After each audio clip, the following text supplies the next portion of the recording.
Carson Hinzman, who you guys set us up with on the last show as being down to Wisconsin, his home state team, coming from Hammond, Wisconsin, as an interior offensive lineman, choosing either the Badgers or the Buckeyes. And so, Steve, we'll kick it to you. We've got two commits. You can take either one or both with Carson Hinzman, the offensive lineman from Wisconsin, and Amari Abor, the Duncansville, Texas edge rusher coming in.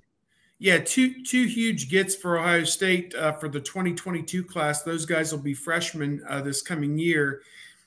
I'm not sure whether either of them will be enrolling. The winter semester or the spring semester at Ohio State starts on Monday.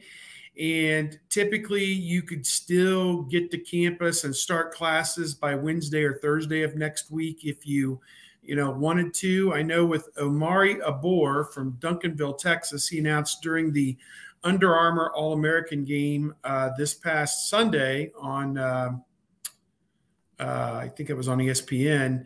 He is the number 38 player overall in the country. So here you are, another top 50 player. Will fit right in with the collection of Jack Sawyer and JT Tuimoloau, similarly ranked. Number 4 at the edge defensive end position from Duncanville, Texas. He's listed 6'4", 240. My guess is he shows up around 250. It could be another speed edge rusher type guy. And you can't have enough big, strong, fast, athletic guys who can rush the passer. There's just not enough of them to go around, as Ohio State saw this year. So he's a tremendous get, and obviously picked the Buckeyes over all the teams in his footprint in Texas and everywhere else, in Alabama, Georgia, and everybody else that offered him. Carson Hinzman, an interior offensive lineman. He is from Hammond, Wisconsin, St. Croix Central High School, 6'4", 280. He projects as a guard. They have 3 tackles in this class right now, with Tegra Tashbola and Avery Henry from Ohio and George Fitzpatrick from Colorado. They really needed another guard in this class. And to get him away from Wisconsin, it came down to Ohio State and Wisconsin, and Carson was so torn on this decision he could not announce in mid-December and sign, and it took him another week or two. And I don't have this, I can't lock these details down, but the way I understand it, the offensive line coach for Paul Chryst at Wisconsin has left to become offensive line coach or some type job at Virginia Tech, potentially. And maybe that was the thing that swung it for Ohio State, that there was no continuity going to be at Wisconsin with the guy who had recruited him. You guys might have nailed that down better than I have about the assistant coach from Wisconsin going to Virginia Tech, but that may have really factored in Carson Hinzman's decision to pick Ohio State. It seems that Greg Studrawa will be back as the offensive line coach. I know the Michigan game didn't go the way he or anybody wanted for the offensive line with the pre-snap penalties, the holding penalties, and the sacks. But one bad game out of however long this guy's been here, 5 years, isn't quite enough to get him out of that job, I don't think. So plus – I think they're set up. Tony, again, I'll set you up, Tony, one more time. I'll set the pins up and you can knock them down. I think this is a powerhouse offensive line next year. I think you got Paris Johnson at left tackle, Matthew Jones at left guard, Luke Whippler at center, Harry Miller, if he's healthy, at right guard, and DeJuan Jones at right tackle. And then you've got like Josh Fryer and Enoch Mahi, and anybody else who's kind of, Donovan Jackson, obviously, who was a freshman this past year, all kind of waiting in the wings.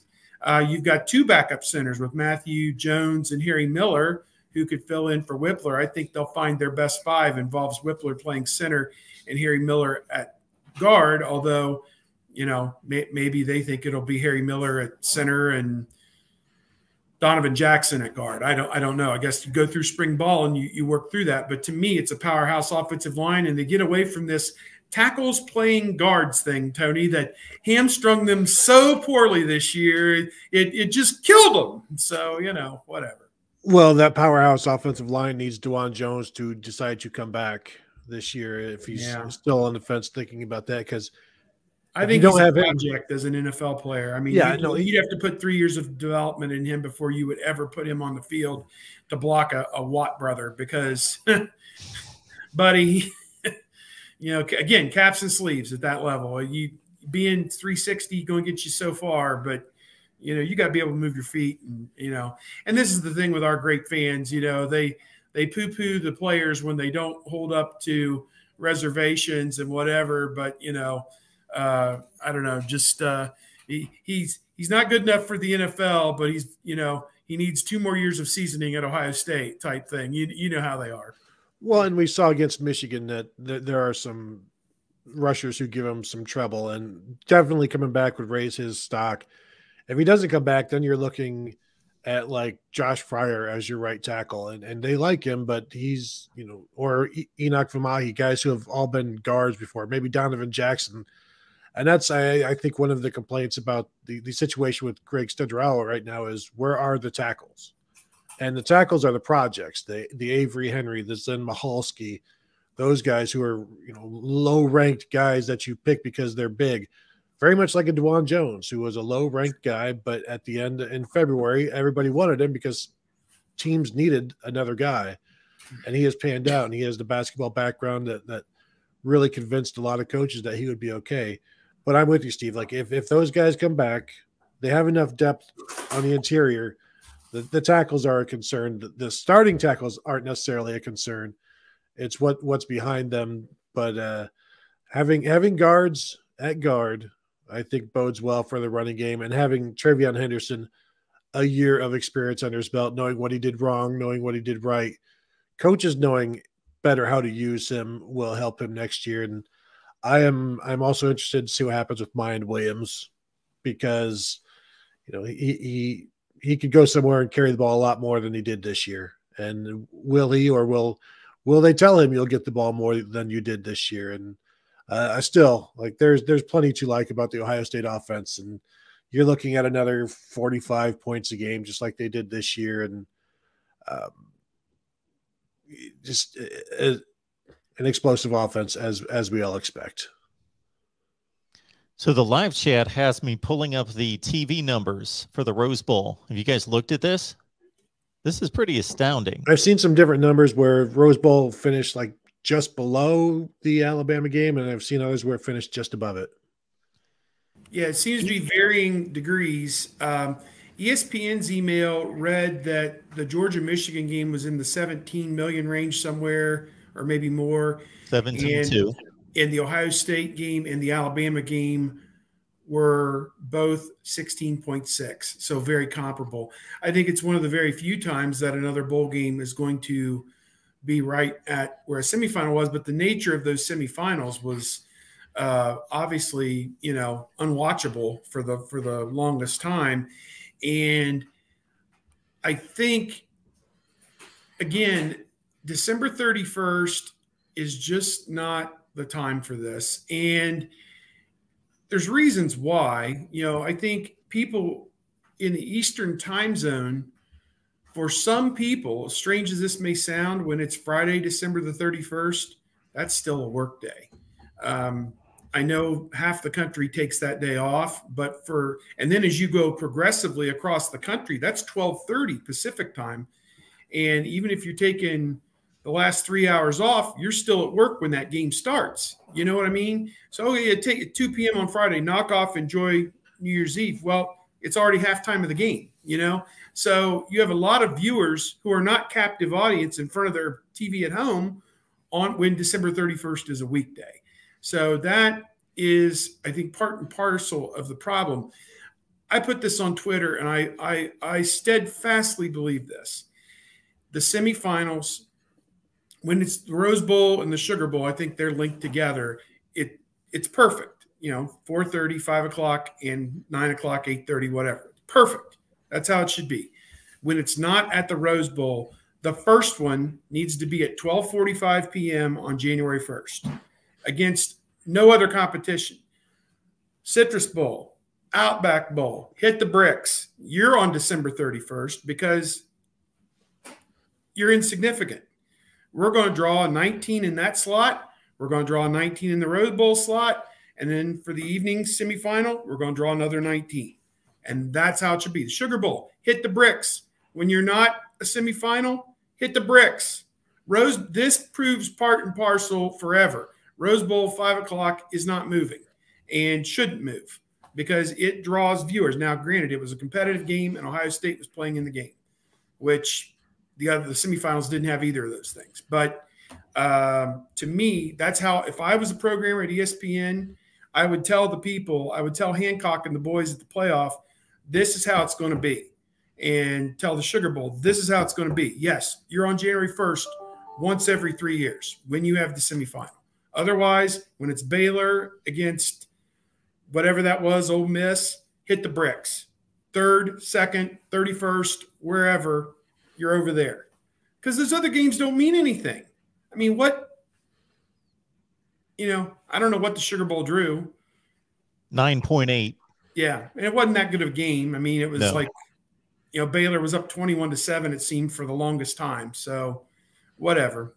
And, when Corral got hurt, the game was basically over. So, that's my feeling. You guys tell me what you think as denizens of this game, protectors of this sport. The semifinals need to be on January 1st. I know that kind of screws up the idea that we're going to have 5 or 6 games on January 1st, but I want to tell you, December 31st was pretty cool this year because we had a few other games and some other stuff going on. And, you can have that January 1st feel on another day. Just, to me, the semifinals should be on January 1st. I can't poke holes in that plan. It sounds like a good one to me, and I usually like to poke holes. I mean, why do you want Notre Dame and Oklahoma State to play in a Fiesta Bowl at 11 o'clock local time or 1 o'clock Eastern time? Why in God's name would you ever want that? That should be in prime time. I mean, they lock the games into a certain time before they pick the teams. I would do it the other way around. I would say, well, we're going to have a little bit of flexibility with this. We're going to give you 4 weeks notice, but, this is how it's going to be, and I don't know. You don't know the teams. So I don't know. Maybe they have to screw up the hotel situation. I don't know, but. Well, the bowls have moved around dates. Like they've not all been January 1st and whatever. Yeah. So there's precedent there for moving stuff. When the Saturdays and Sundays fall too, because you can't go on Sunday. Rose Bowl's been on the 2nd. Well, and here's my thing about because of the NFL. Well, I get annoyed by that. I get annoyed by the whole NFL stuff. Like ESPN's an NFL partner. Well, so just the deference to the NFL. Then you know what? If you're going to defer to the NFL, then just stay a second-class citizen. Just accept it. Accept all of the stale biscuits that they'll give you, and just that's your life. That's who you are. You shouldn't think anything else of yourself other than never aspire to get that 20. You're never going to get that 20. No, you don't deserve it. You're not real football. You're just college football. Just looking at some old ratings here, like trying to see if where things have gone. And there was a Stanford Iowa game a few years back that did not get the best ratings, as you might suspect, down to like 13 million or whatever. But yeah, I'm okay with that plan. The 3 New Year's days, and if you want to go opposite it, go ahead. I get annoyed about the Sunday, and we can't do Sundays. And I get annoyed by the Rose Bowl. We can't do the 2nd. We can't. You've done it before. You do it every year. The January 1st is a Sunday. You back off. And so I get annoyed at the Rose Bowl being this holier than thou. We don't move for anybody. You move for the NFL. You move for the national championship. You move for this. You move for that. Sometimes you just don't want to move when you don't want to, and whatever. I'm okay keeping it January 1st. How they're doing it, I like Steve's idea. But that's honestly that's an early start for a lot of people, but make that the East Coast semifinal. That's fine. Started at 1 or whatever, like Steve said. I'm good with that. These numbers have to be telling the TV executives a lot of what Steve just framed. When the Rose Bowl, you had a Utah team who's not drawing anyone outside the state, and Ohio State obviously draws an enormous crowd, but it still had that among college football followers that the Rose Bowl is not what it used to be. Well, It's drawing what a playoff game that's supposed to be for all the marbles. And we understand Cincinnati, and nobody tuning into that game certainly thought that the game was in doubt starting with the first play of the game. But still, it's a playoff game. And then even Georgia, Michigan, with all that star power and brand name in prime time, barely did much better. Yeah. Yeah, I'm of a mind that ESPN would have a tremendous synergy and all-day platform on January 1st, and could, it's not out of the realm that they could do 2020. I mean, it really is a perfect storm. If the games have to be competitive and the teams have to be good draws for something like that crazy to happen. But, if I was a Big Ten commissioner who is trying to wrangle every last dime out of that next playoff TV contract, in alliance with the ACC, SEC, Big 12, whoever, there are certain things I would stipulate, and certain things I would say, look, I don't care what, I don't know who's driving this train. It just, I don't know. It doesn't make any sense to me, but, I guess there's a lot of things in this world that don't make sense. But, on the playoff, we were having very spirited discussions sitting around the media lounge, swilling our free beers for 2 or 3 nights there. Not you, Tony. I know you were drinking Dr. Pepper, but just about if when the Blue Ribbon Committee came back and said they wanted 12, and they were sending that out to coaches, players, athletic directors, university presidents. And several months have gone by and they haven't ratified 12. What does that tell you? It tells you that the coaches, the players, and probably the university presidents are all saying no to 12 because it's just too much upheaval with the schedule. You've either got to back the schedule up and start it a week earlier in August or go a week later in December, one way or the other.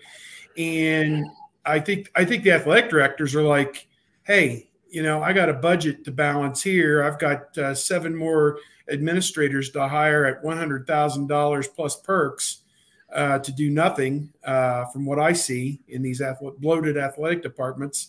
Squeeze they're going to want to squeeze every dime out of that. The athletic directors are. Conference commissioners are going to want to squeeze every dime out of it. More games, more money. But I don't think the constituencies who are involved in this game or the protectors of academics want any more creep with this season. It's got too big of a footprint already. Does anybody need to be watching college football on January the 20th when you're 3 weeks deep into the spring semester? I don't think so. So to me, if the constituencies involved in the game, the coaches and the players and the university presidents wanted 12, we'd already have it, and they don't have it. So somebody's down on this, and so I guess this weekend is going to be a big weekend with everybody in Indianapolis. All the muckety mucks are getting together in one room to say we got to poop or get off the pot, because if it doesn't happen now, then it can't happen at the earliest possible time in a couple of years. So you got to back it up another year or two, and because of contracts and different things. So this weekend is vital in terms of the future of the playoff. I don't really think the season stretching it is that bad of an idea. I mean, college basketball covers 7 months of the year, from practice until the end of the tournament. I mean, practice starts in October, games start in November, and they end in March or April. And that's April. Yeah. That's a long, long season. And football obviously it's more violent and more physical, and practice starts in August, and then you're done somewhere in January. Most teams done in December. Most teams actually done in November, to be frank. So I think adding another game or so is fine. And it's just going to be for a certain number of teams. But it sounds like the SEC is completely against auto bids for conference champions. And I think auto bids for conference champions would be good for everybody. I don't see a downside to it, honestly. I'm okay with an 8-4 team making a playoff, because there should be a reward. If you're expanding it, reward conference champions. It makes it makes their conference the 5 Power 5 conference championship games must see television, because the winner of this game has an automatic bid and is going into the playoff. And so it monetizes those conference championship games to another level, to where it puts Cinderella into the big dance if they, won a division at 5-3 in their division or whatever. And they're playoff games. Every conference championship game de facto playoff games. And there's nothing to say that, okay, you won your way in. Well, you're the 8th seed. You won your way in. Okay, 9-4 Pittsburgh, or just throw them out there. I know their record this year was much better. You're the 8th seed. Hit the bricks. You're going to Tuscaloosa. Good luck with all of that. I borrow another Jerry Seinfeld line, but so not that there's anything wrong with that. So it's 3. Well, and for everyone of the detractors against what you just proposed, which I am fully on board with, conference championship games, the winners move on and they're in the playoff. The detractors will point out the 4 lost teams, but that is such an aberration. I've not sat down and gone through it, but I got a pretty good mind for this. You have to go back at least a decade to a 4-loss team that won a major Power 5 conference championship game. Yes, well, they've Wisconsin appeared in beat championship Nebraska games. When I think they may have had 5 losses when they beat Nebraska, when Ohio State and Penn State were eligible. But that was a total because aberration. of the probation. Yeah, probation, total aberration. Then Wisconsin lost the Rose Bowl and finished 8-6, so we had an 8-6 team in the Rose Bowl. That is correct. Yes. Hey, I bet they had a lot of people go with them though. Yes. From Nowheresville, well, other than that, Nowheresville, Wisconsin. Put an asterisk next to what I just said. Other than probation, you've got to go back well over a decade to find a 4-loss champion in the Power 5. Well, and by having 2 at-large spots, you have the wiggle room to put Georgia in there at 12-1. So, and you can even make them the 3 seed or whatever they were this year. And that should be your pitch to the SEC, because that's what they're uptight about, is giving out automatic. That the max that they can have is 3 in an 8-team system. Is that what their problem is? I mean, hey, I have a lot of bad language, I would say, as a result of that. Like the first word I can't say, and the second one is off. So that's what I say to that.